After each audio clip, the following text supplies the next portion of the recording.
And we're back. Half a day Guam. Welcome back to the KWM Podcast Network. I am Jesse Rosario, your host. I am the also the owner and nutrition professional with Boka Box. And you're listening to Boka Talks. We had a play on words there. We're all about talking about health, talking about fitness, talking about food in all of its glory, how food's affected our lives, how it's shaped us, how it's shaped everything within our community. And I like to bring a lot of people on to share their side of the story and what goes on with them. But before we get into all of that, I want to thank everybody for tuning in last week on our podcast episode. It was on Facebook Live, or not, well, it was on Facebook and it was live. But we had, last time I checked, we had like 5,000 views or something, right? It's over 9,000 now. 9,000? Whoa, we're popular. But we categorize it as comedy instead of educational. I don't know what it is now. It's just like it sways back and forth from trying to be educational, but more about just trying to tell people that everything that we're doing is normal. The way we eat is normal. There's different techniques to that. At the Boka Box, we believe that no one diet is the best diet, but everybody has their preferences. Everybody has their beliefs and ways to eat, and we want to be able to showcase that and make meal plans for people. Recently, we have an array of plans. We have paleo, keto, low calorie, performance, macros, and recently we came out with a vegetarian meal plan and a pescatarian meal plan. So if you're interested in any of those, give me a ring and we'll talk about nutrition and how we can help you meet your goals. Today I have a special guest with us, one of my longtime friends, and it's kind of a weird story, and I'll get into this later, and how Claire kind of came into my life, my wife's life, and what happened. But we have Clare Calvo with us today. Half a day. Yeah, she's with us, and we're going to talk about everything that she's actually gone through. So my story on how I kind of know Claire is she was a fitness instructor. Taibo fitness instructor. Taibo was big back then, right? So she was doing Tai. You brought it to Guam, right? I was teaching at only when I would come back for breaks at Paradise. Yeah. So she would teach Taibo at Paradise, and I was a gym rat. So in college, I was going to the gym all the time when I wasn't at school, and I stumbled into her class because I saw some really, really hot girl walk in. And that was my wife. And I did the class. First, I started in the back of the class. There was a few that ended up hooking up from that class. Was there? Because even Aaron and Pat. Yes, they were there too. They're married now too. Man. See, I bring people together. Yeah. And that was the whole thing, is like fitness and health just brought us together, and that was like 16 years ago, I think. 16. Fertility, apparently. Oh my God, for real. I'm still not over that. I don't know. We were just talking about how I don't know how I feel about this yet. I'm still in shock. But anyways, Claire, how's life been for you? Amazing. Yeah. Give us some background on even the you. Downs have been amazing, because I feel like, we all are on our paths, right? And a lot of times we're like looking for that high. We just want to maintain, whether it's our physical high or mental, emotional high. But then, life happens. We all deal with loss. We deal with tragedy. We deal with things that are not exactly our highs. But I have found that in those lows is where the most amazing, intense growth happens. And of course, easier said than the actual experience. But really, those are the times, like right now, if we're, speaking specifically about nutrition and eating and holistic health, I was like, there was a point, I'm like you were mentioning at Boka Box, you offer an assortment of pretty much for everyone, right? Yeah. I have been that same person. Yeah. I have been macro. I have been raw vegan. I have been like keto. When I did a Candida cleanse for like 3 months, it was hardcore. A Candida cleanse? What's that? Yeah, so Candida is an overgrowth of bacteria in your gut. And so what got me onto this is a good segue, by the way. Okay. Because back in 2000, I thought I was healthy. I was living in LA at the time, a working dancer and commercial actress. I taught for Billy Blanks. I was doing dance tours, videos, and I was vegetarian, right? But I was a junk food vegetarian. So I was eating vegetarian pizza, vegan hot dogs, soy, everything soy. Breakfast was like a Starbucks or whatever the corner cafe was.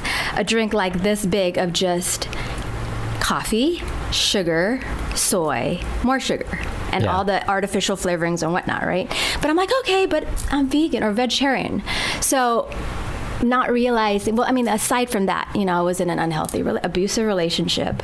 I was a performer. I was drinking alcohol almost nightly. I was smoking cigarettes at the time. So, but in my mind, I'm like, hey, but I'm vegetarian. I work out 4 to 8 hours a day, teaching, taking class. I eat good, and you know, that's that was my mentality. Well, my body thought otherwise, and I ended up in a hospital. I ended up at Cedars-Sinai. When I was in a 1-bedroom by myself, I went to the restroom. I literally crawled to the toilet, and I thought that it was just it felt like a knife stabbed into my stomach and twisted. Not like I've ever been stabbed. Yeah. But the first thing I thought, it was like, oh my God, it feels like a knife twisting in all kinds of ways in my stomach. Crawled to the toilet, and I thought it was food poisoning or stomach flu, and I thought that it was, sorry if it's TMI, but I thought it was diarrhea. It wasn't. It was blood. It was a bowl full of blood, and I was internally bleeding. So I called my friend. Long story short, I was diagnosed with irritable bowel syndrome, which means anything under the sun that deals with anything from colitis, diverticulitis. Basically, I was completely inflamed in my gut. Yeah. And so that led me on this path. He gave me a prescription for steroids, high dose, and gave me a shot for antibiotics and kind of sent me on my way after my colonoscopy. And I was like, where do I go from here? You know, I got to change something. Something's not, you know. This was in 2000? This was in 2000. Okay. So, no, I'm sorry. That was in the end of 99. I just came back from a tour. 99, 2000. And so I thought, no, that's because I asked him, I'm like, well, how did I get this and what do I do? He didn't mention one thing about changing my diet, and he told me it was hereditary because IBS is hereditary. That's what he told me. He said, you know, well, someone in my family had Crohn's disease. Someone else, you know how you fill out the little family history. Someone had leaky gut. So he's like, oh, you know, this is just probably like, and of course now I see things completely different. You know, if you tap into quantum physics and epigenetics, you know that how little was really about your DNA or your genes. So I saw what my sister went through when she had Crohn's, and of course the steroids helped her, but it helped her gut, but it caused other issues in her body. It wasn't fixing it holistically. No, it caused severe depression. Her hair fell out. She had moon phase. It caused a host of other issues. So although, and then she was able to wean herself off. So I kind of just thought, and I don't suggest anybody just do this, but I threw away the prescription and I said, I'm going to find a holistic. I found a naturopath. I found an acupuncturist. I came across 21-day detox, and that I feel that like saved my life. Yeah. So just changing, and I would go to Optimum Health Institute in San Diego. I would check myself in for 2 weeks and just fast. I would just have, and then because other issues came, and then I had a lump on my breast. I had polycystic ovaries. So I had quite a host of different health opportunities. I don't want to call it a health challenge or problem, because I saw it as an opportunity for me to change something that wasn't working. Sometimes it's the food you're eating. Sometimes it's a relationship you're in. Sometimes it's a job. But it really takes, only you know that, and you have to kind of, and that's also what turned me on to like yoga and meditation. I think that's a really good way to kind of explain why people get into certain habits or certain diets. You know, like I was reading and watching this one story about this lady who got diagnosed with cancer, right? And she was this nutritionist and health professional, and through her journey, she got prescribed medication, and she didn't want to take it at all. She's like, man, there has to be something else. You know, the medication is just going to make me feel worse. It may fix the issue inside, but everything else is going to go bad, like you were describing. The liver, especially. So she went vegan, and then she went more vegan paleo-ish, and then everything she was feeling after that kind of like went away. And it was amazing what food can do for you.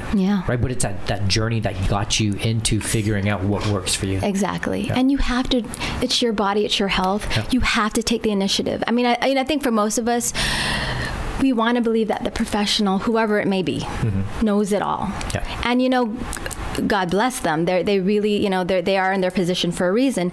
But there's certain things that you know your body and you know what works and what doesn't work. Yeah. And, when it comes to helping symptoms, there are people you could go to. But when it comes to getting to the root of the problem, a doctor is not going to ask, oh, did you just go through a divorce? Oh, did you go through? No, because all those things play a factor with your stress.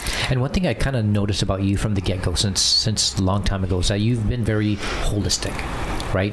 Tackling whatever you call it, whether it's issues or just life in general, treating it from, or not treating it, but looking at life from spiritual, mental, physical aspect, right? And that's one of the things that I think a lot of people tend to miss, right? They're not in tune with their bodies. They're not listening to their bodies. Sometimes once they get diagnosed with something, it's a little bit too late, right? But you want to be able to listen to your body in every aspect. Am I stressed out? Why am I not feeling good today? Yeah. Is there something going on, right? Yeah. So, but even what you just said, sometimes it's too late. But the thing is, there's, what is that called? Spontaneous healing. How there are people, they've done studies. So how there's, what is that? A sugar pill is called a placebo. They also have a nocebo. A nocebo. Yeah. So right now they're talking like with epigenetics and quantum physics. Sometimes, when you're given a diagnosis immediately, and that's why when I had a lump on my breast. Well, the polycystic ovaries, they just told me. But when I found out about that, I didn't immediately go to the doctor to get it checked because I know my mind. You tell me something, I'm going to believe it. If I believe it, it'll just add more energy to it. So instead, I went to Optimum Health Institute, did what I did. It went away within 2 weeks. But they're also talking about when you give someone a prognosis, when you say, okay, you have this much time left.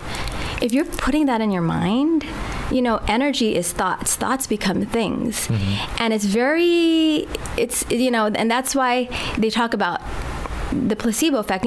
That's not challenged. You hear everywhere that you give someone a sugar pill and you give someone the actual medicine, and some who take the placebo effect have the same healing. Yeah, that just means our mind is like, and that's what's crazy. The mind's so powerful that it could heal you on its own just by believing that it's gonna do it. Right. Yeah. And it could do the opposite too. Yeah, right? True. Yeah. Yeah. But so take us back just a little bit further, right? You were born in Guam? Born and raised until 16. Until 16. How's life back then for you? Life was, what was family like? Family was great. I kind of grew up kind of like an only child because all my siblings are like 7 years older than me and older. And I came, You're the youngest. I was a menopause child. Let's just put it out there, okay? I was an oops. But hey, I got one oops too. So. But I'm telling you that oops is going to be extra special. Oh man, I'm hoping they usually are. The show is not sponsored by Child Protection. So it was kind of like, and I had to get creative because I was alone a lot.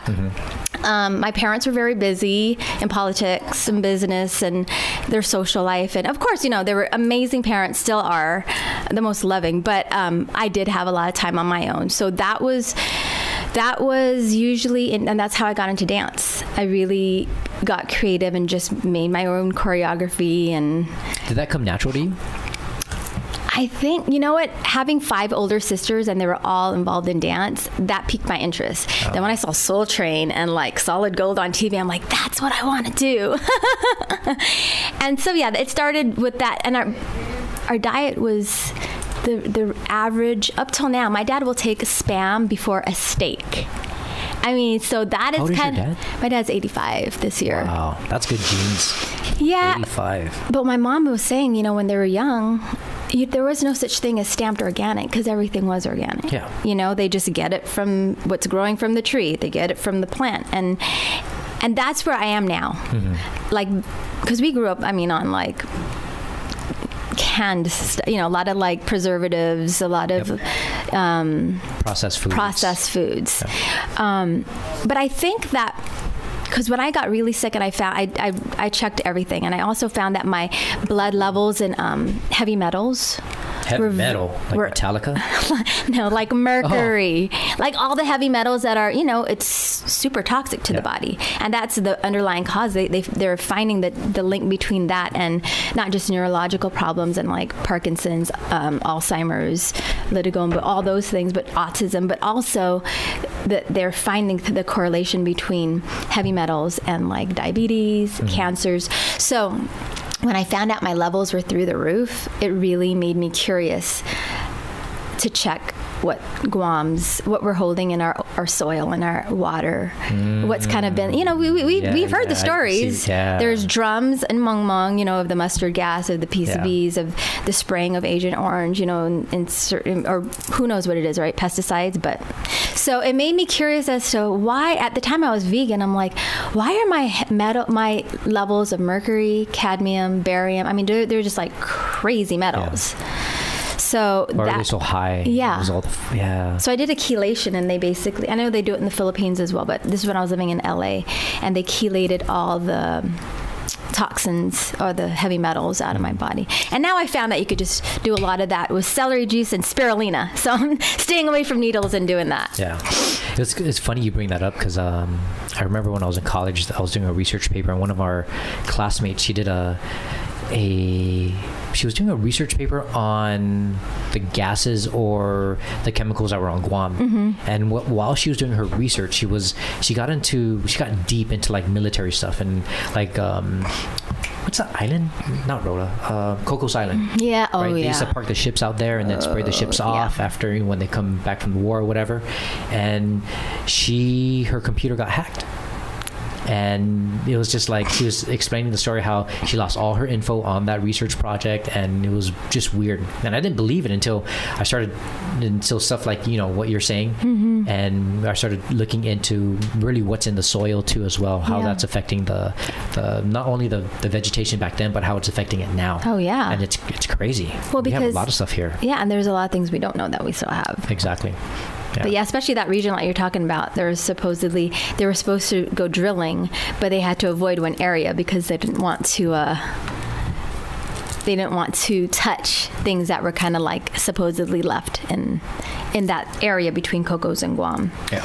So I mean, and that's the thing, we don't want to put fear in anybody, because I mean there are the Superfund. You look at it. At one point there was like double digits, and now if you go on Blue Navy, what is it, Blue Navy Ocean something, now it's down to like 2 or 3. I'm like, how come we didn't hear about the cleaning up of all these sites? You would think that we would know if they were cleaned up. So, but it's not to instill any fear, but it just reminds you that you really got to cleanse your body as much as you can, because you're already dealing with those factors. So the control you do have is where you buy, what you buy, and put in your mouth, right? Yeah. You've been very into eating very organic or eating raw, right? When did that all start for you? So that was one of so after I did the Candida cleanse, which was basically like paleo. What's the difference between paleo and keto? Paleo is very unprocessed, so a lot of organic stuff. The type of meat that people eat typically under paleo is like more grass-fed, antibiotic-free, hormone-free, lots of veggies, lots of fruits. The difference with that and keto is very just high-fat. High fat, low carb. So it really doesn't matter whether it's paleo, organic or not. It's just how do I increase my fat? How do I lower my carbohydrates? Whereas paleo takes more of a where did the food come from? How was it made? Is it processed? Is it not processed? And so forth. Okay, so I guess it was more paleo than keto because it was my diet for like 3 months was broccoli, fish, and quinoa. Which is almost everything. Yeah. This is cauliflower and rice. Actually all kinds of vegetables except the nightshades. It was actually all vegetables except nightshades, fish, and eggs, of course, like free range, organic, and no fruit except for lemon and avocado. So, I mean, it was completely starving my body of any and all, even natural sugars. So for 3 months, it was literally no, and that was because I was in such a ill state. My gut was really like raw and inflamed. So and I'm an extremist. If I'm going to do something, I'm going to do it like 100%. So it was supposed to be like a 90-day, I think, it was for 90 days that I did that. And then from there, I just was very sure, I just made sure that I didn't have anything. I would have fruit. I would have like maybe 3 a day. And if anything was sweetened, I would only use like stevia or xylitol, like birch tree. Wow.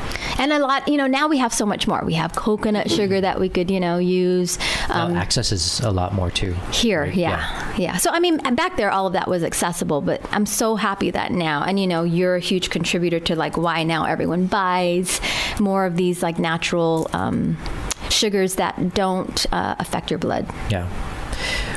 When you started, and because you had a lot of times I get customers that come in and because they have certain health conditions, right, they want to start eating healthier, but in the back of their mind they're like, I really don't want to do it, but I have to, and then it's a real struggle for them. Was that ever a struggle for you?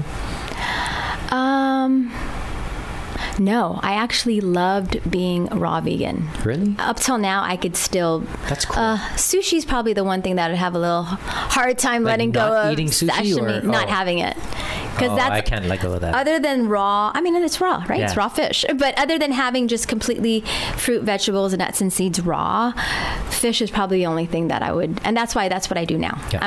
And for me, that's right now. Yeah. Who knows where I'm going to be in 2 months? Because last year I was having, kuddu. I was having like beef broth. How's that change been? Because I know when you were pregnant and had KP, like your diet changed and you're just like hormones kicked in and you just wanted. I went from like pretty much, I ate fish, but it was a very clean diet. But once I got pregnant with KP, oh my God, that kid, his wheel is strong. I started having kuddu, the beef broth. I was having like tanaktak. I'm like, oh my God, these are things that I haven't had in like decades. But that's how I feel.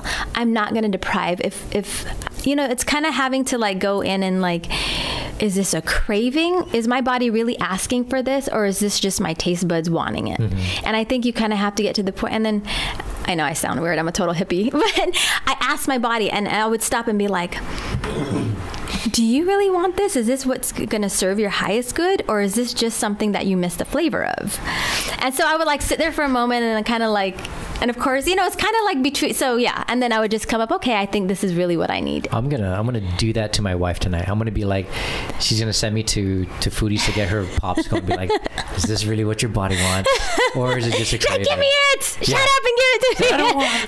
I don't give a crap about what my body says. I want it right now. Yeah. Well, what I do with, KP, so my dad loves junk food. Mm-hmm. And now that he's older, it's like, I find like he's going back to like what like he wanted as, I'm sure, as a child. So he's wanting like the hot dogs. He's wanting like popsicles. I'm like, so he gets these Malona popsicles, at the store. And it's like, right now he has a head cold and it's dairy, it's sugar, it's cold. I'm like, Dad, those are the 3 things you're not supposed to be having.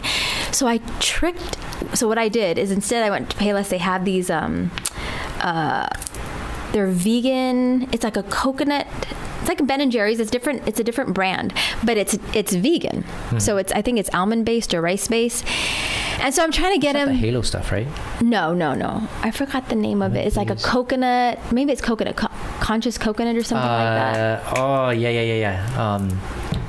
I know what you're talking about. Yeah, I but the sugars are super low. Yeah. And it's just like from coconut sugar. My wife don't like it because it's not sweet. It's sweet, really? But not like sweet. Like regular like dryers or. Oh, right. Well, then add, stevia has an aftertaste. What I've been doing lately for sweetness is I add Manuka honey because it's so medicinal. So even in my smoothies, like this has Manuka honey instead of stevia. Yeah. Cool. How's your eating with KP?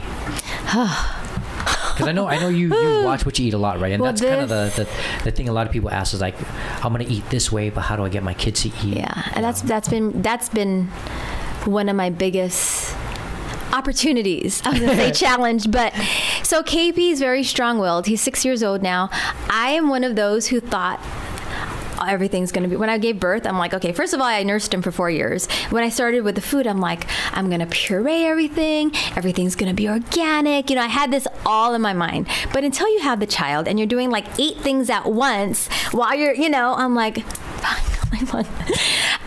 he's gonna eat what I get. So we go to the store and just grab whatever, and so I tried as much as possible to keep it, organic. But my boy, he loves Itchy Bun. He loves Spam, because he's around other people. He's around his father. He's around my parents. He's around Mark's parents. So, he tried McDonald's at like 3 years old. So I'm like, and he fell in love. And he did. So what I do now, and Burger King in Agania, and is it Isagania? Yeah, the Burger King right next to Clares. So they kind of got this thing going with me where I go, and I'm like a cheeseburger, like a healthy cheeseburger.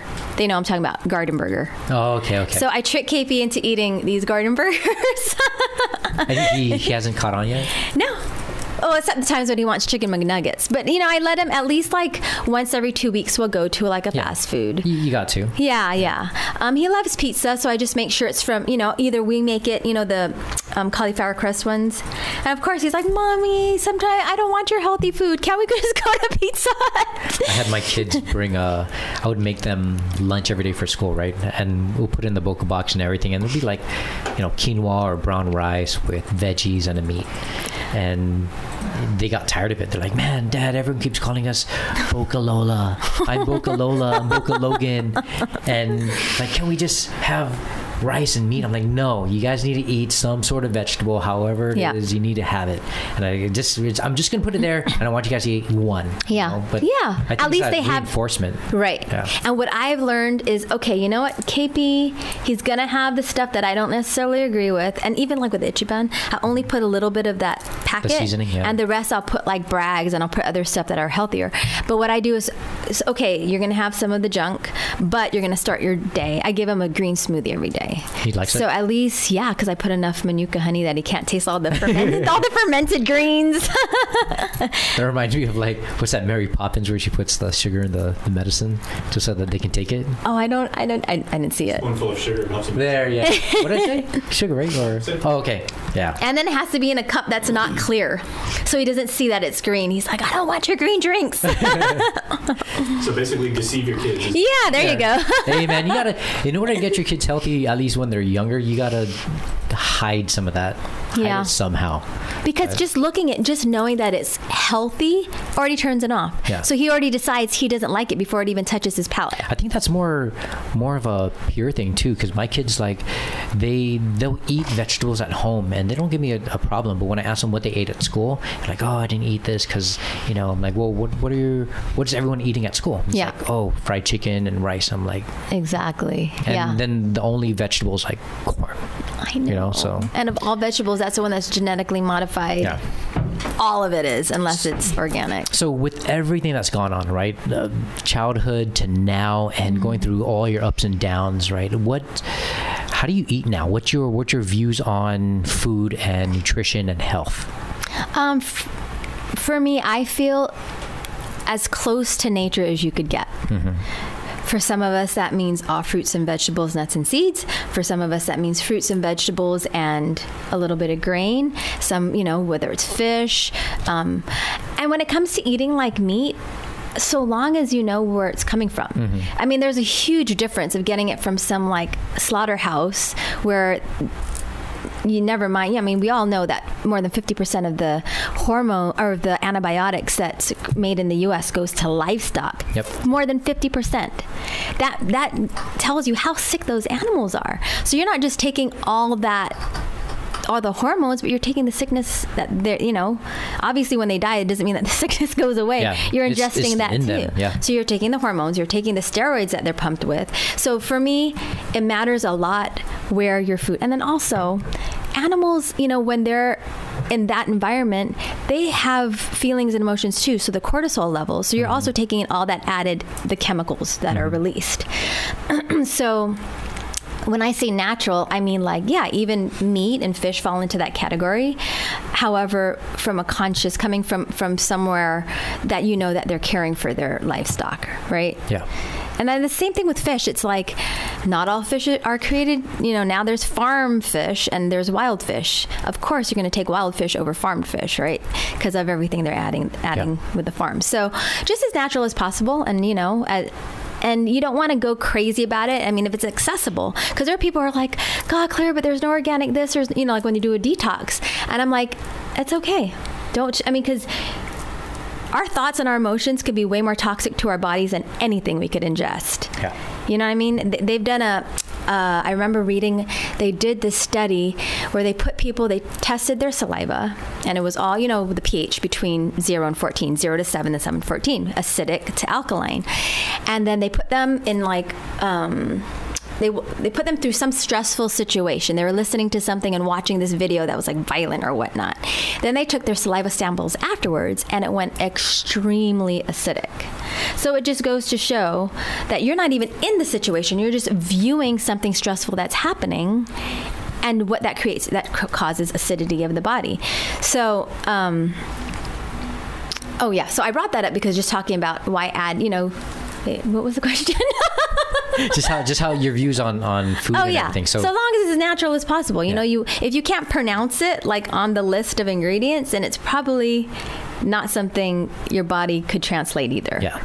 If you can't translate it, your body probably can't. And then it just gets stored. I think that's the biggest thing for me too, is like just trying to eat as close to natural as possible. Right. Like the whole concept for us at Boka Box when we started was eating the way our ancestors used to eat. Right. You know, just natural. I met somebody recently that came in, and she's pregnant, right? And I was like, oh, well, are you okay with fish? Because we have fish in our meals. She's like, hey, my ancestors ate fish. I'm okay with fish. Yep. You know, and I think people get lost in the dogma of everything. Yeah. When you get too stringent on... Like, I can't eat that. That's not paleo. Or I can't eat that. That's not vegan or vegetarian or whatever. And that's why I don't even use the word vegan. Yeah. It's like it's plant-based. You know, I mean, because if you want to talk vegan, when I was vegan at one point, I wouldn't wear any leather. I didn't even have honey. I mean, that's like coming from the spiritual aspect of veganism. But there's just so many. Why put another label on you? We have enough labels, right? Yeah. But that's what I was going to say about the whole stress thing. When you freak out about, is this okay? Is that not okay? That causes more stress than just like with organic. It's like, okay, it's not organic, it's conventional. So you put it into a big bowl. You put a cap full of white vinegar or 1 part through 4 parts of water and soak it there for 20 minutes. It's going to be fine. And the residue will wash away. And that's like when you asked earlier about the holistic approach, and that's really where I had to come from. Because once I found that my true nutrition was not really the issue of what I had an eating disorder through my teens and early 20s. And a lot of that was not even about what I was eating. It was the emotional baggage that I was holding on to, those certain areas of my body. So I was eating whatever was supposed to be the cleanest, low fat this, low sugar that. But that's why taking the holistic approach to come to full holistic health and wellness, eating and exercise is one component, an amazing component, but that's treating your body. Yeah. How about your mind and your emotions, your spirit? Because that goes even deeper. And I think that's a good segue into the next thing I wanted to bring up was you are also one of the owners of Synergy Studios, right? And you guys are more than just a fitness facility. You're, like you said, you're tackling the mind, the body, the spirit. Talk about your journey with Synergy and how you guys came to where you are now. Okay. Oh, I love Synergy. She's my baby girl. So Synergy was it 2004 that we started Synergy. So at the time it was Roland Dela Cruz and myself. And I just moved back to Guam. I was the yoga Taibo dance instructor, and he was the Pilates. Oh no, he was yoga Pilates. I was dance Taibo. Then I got certified that year, Brian Kess, and then I started teaching yoga as well. So it started small in Mighty, offering those 4 or 5 Brian classes. Kess is? He's a yoga instructor out of. So he trained Roland and myself. Roland was already trained prior with Baron Baptiste, but then when we went together, it was a Brian Kess power yoga retreat, teacher training. So that was the first one I did. So it started small in our humble abode in Mighty, and then Roland left in about 2008, 2009. Then now my current partners, Judy and Lily, your sister Judy and Lily Regis, they bought out Roland, I think in 2008 or 2009. And so we've grown from just that Mighty location to now we have our satellite in Isaganya, which is just yoga and Zumba on Fridays. And then now we moved down to to Agutnia, and I'm so much better there. I mean, now it was so compartmentalized before, and now it's just one open space, and we offer a lot more. Yeah. So, and then that's just like the physical fitness part of it. Now under the same roof, we have the Synergy Wellness, and that I've been wanting to open like an Optima Health Institute type of retreat center on Guam for years. Yeah, that's going to take a lot of time, energy, and money. So that's kind of put on the back burner.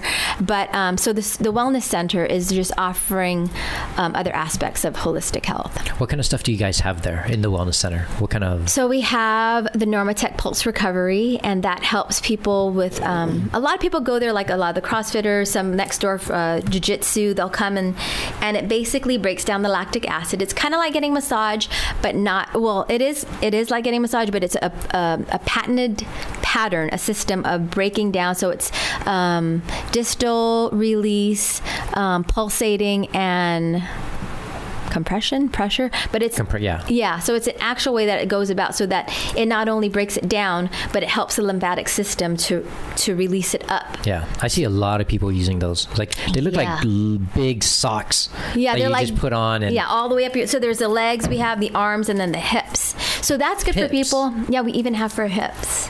Wow.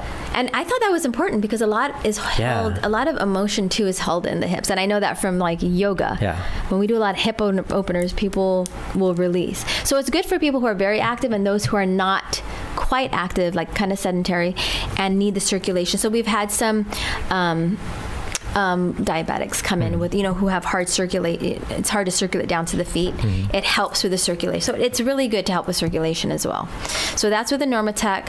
The far infrared sauna, that is incredible. So it's been a big thing lately. Like on within the jiu-jitsu community and the MMA community, the saunas have been big. I guess because Joe Rogan has been talking about it a lot, and he's a big advocate for it. So everyone's all into like, hey, where the sauna's at. Good. Because regular saunas are great, whether it's dry or wet, but the great thing about far infrared is it goes internally to the cells. So the far infrared light, and you don't feel, so like a regular sauna heats the air, and that's how you get hot. The far infrared goes directly to the body. Into the muscles, into the muscles, cells. The cells, fat cells, and releases. So that's why it's a good way to detoxify at a deep level. Yeah. How often do people use the saunas? That is the saunas and the Normatec are probably the ones that people come in for most. So some people come 3 times a week. Some come once a week. Very few I know about 2 that come daily, because we also have one at Synergy Studios. And the great thing about that, see the difference with that, it's great because you can also lose a lot of weight. Yeah. But we don't want people to. We're not suggesting you do this instead of exercising, but it's a great way to add on to it. Yeah.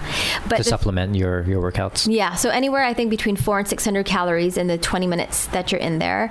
And the great thing about the sauna is there's no contraindications. Like with the cryotherapy, the whole body cryotherapy.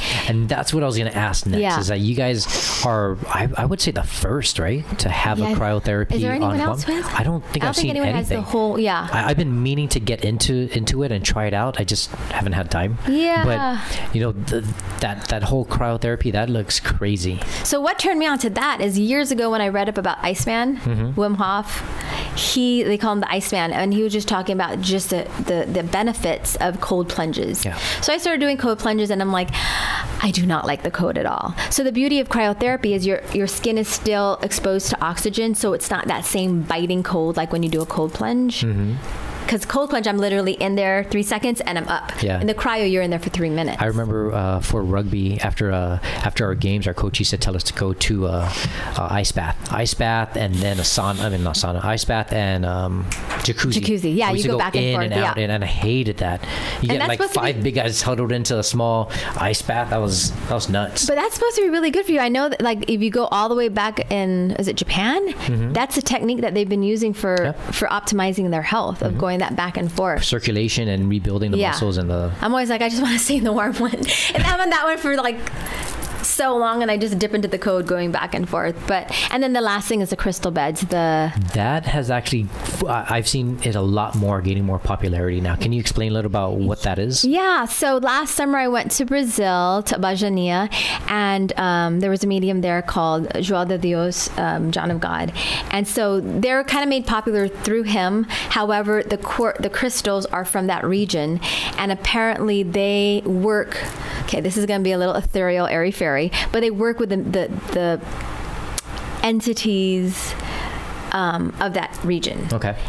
But for me, because I've always been into chakra, with yoga, into the chakra system, it works. It's suspended above you about 12 inches, and it aligns with your chakras, and it goes. So it's working not just with the quartz crystals, but it's also working with light therapy.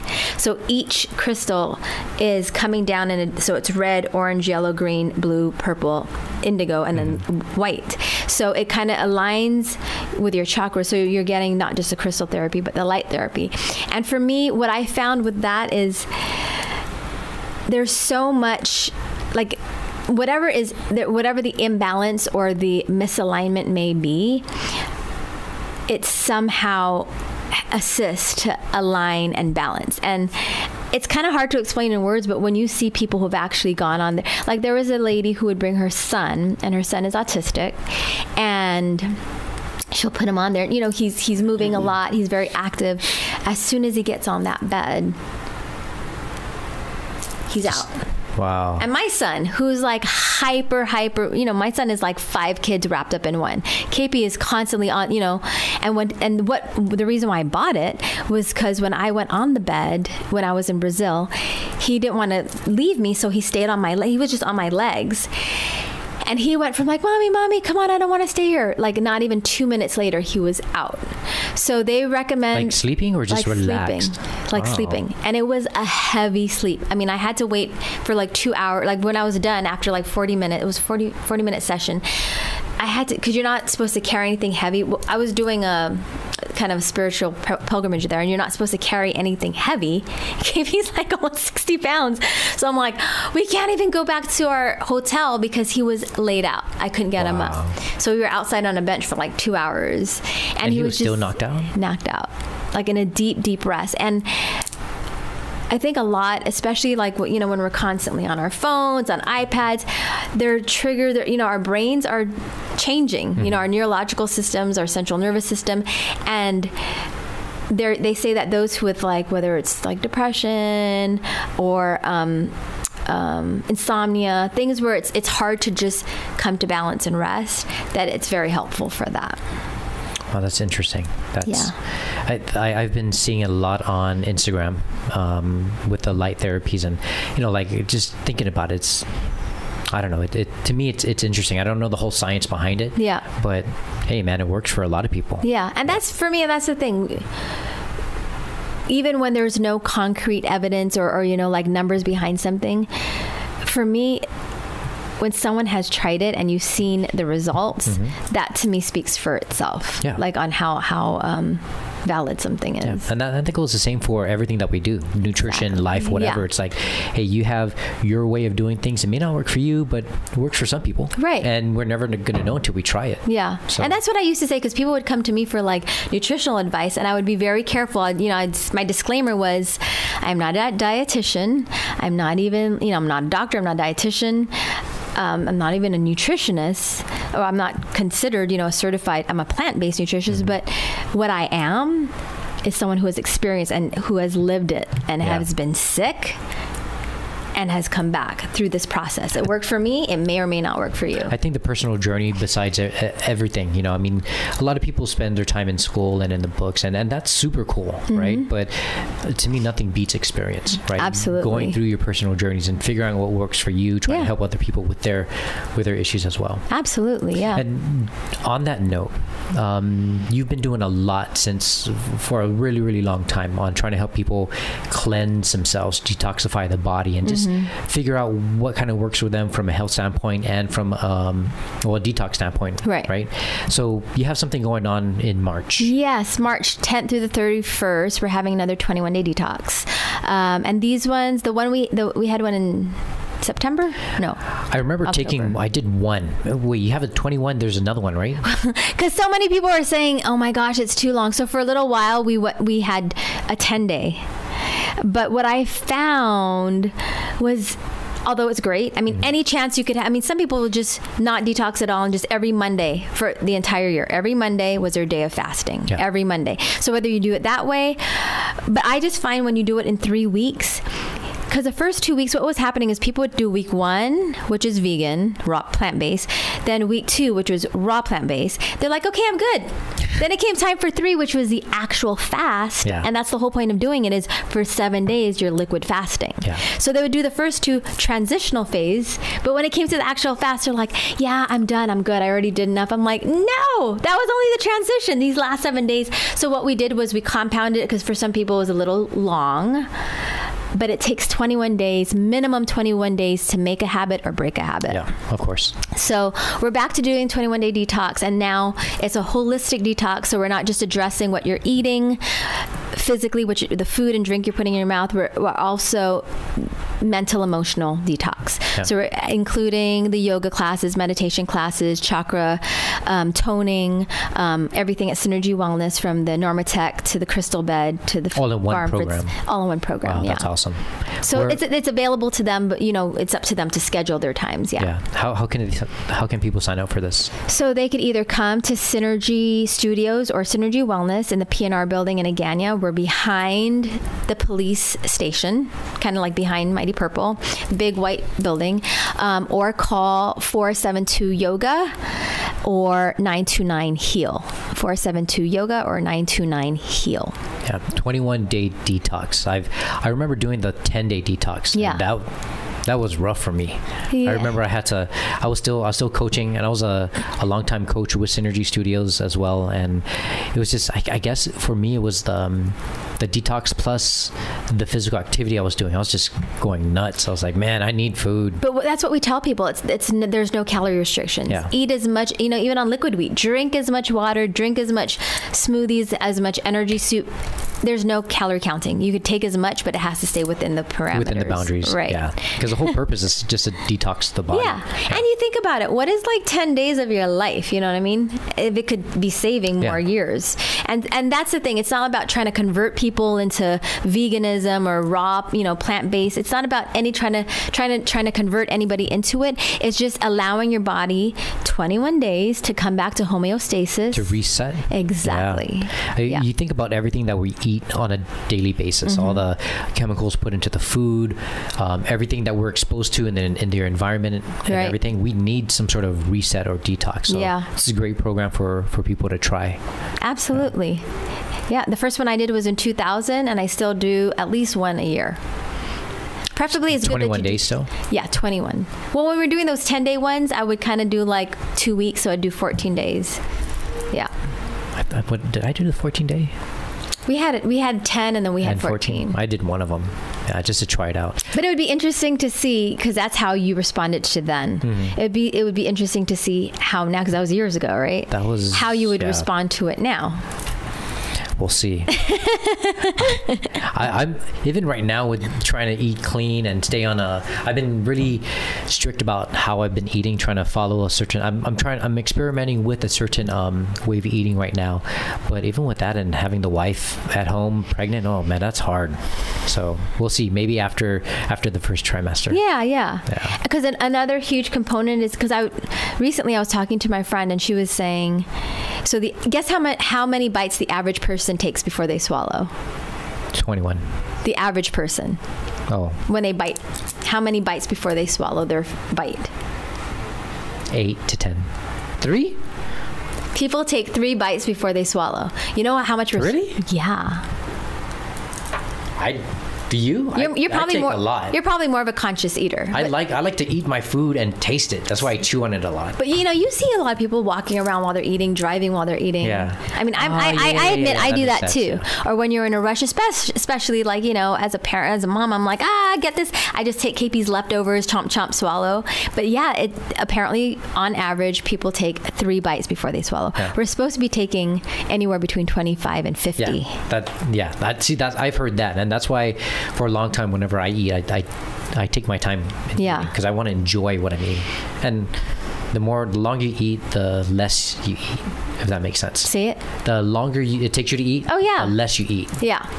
Because your stomach's already telling you that you're full. Yeah. Cool. So I think we're kind of out of time.